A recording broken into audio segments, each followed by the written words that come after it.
Ja se zovem Stefan, ovo je Ana.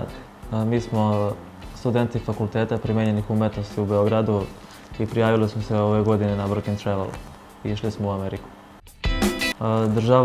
Država se zove Colorado, a mesto u kojem smo bili je SS Park na sat i po vremena od Denvera. SS Park je planinsko mesto gde uglavnom ljudi idu na planinarenje, a to je jedini grad gde možete direktno iz njega da odete na planinarenje i zbog toga je veoma posećen. Pa meni se najviše dopalo što nije veliko mesto i što je sve tu na dohvat ruke Da, brzo se i sve snađeš imaš i tu, brzo ne treba naučiš. ti, da, i brzo naučiš mesto, bude ti okej. Naš prvi posao bio je u regionalnom hotelu u SS Parku. Ja sam bila hostesa, on je bio baser.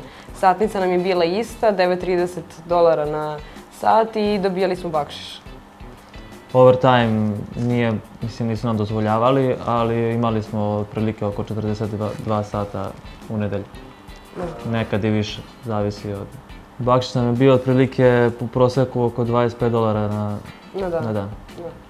Zavisi. I ja sam kao hostesa imala bakšiš i on kao baser. Da. Drugi posao smo našli u hotelu Stanley, to je jedan od najskupljih hotela tamo i jako popularan. Tu smo bili baseri oboje i satnica nam je bila 6.30, to je 6.20 i bakšiš nismo imali na ruke, nego na ček. Da. I bio je okej. Treći posao smo radili u pizzeriji. U početku sam ja pravio pice, ona je basovala, a posle smo nju prebacili Unapredili su je da bude pizza majstor koji ja.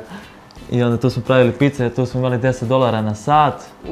Bili su neki tu Bosanci i oni su bili okej. Tako da nam je tu bilo super i bakšiš smo imali otprilike oko $15 na dan. Bili smo u Las Vegasu. Najviše mi se dopalo zato što smo mi uvek dogovorili na poruku.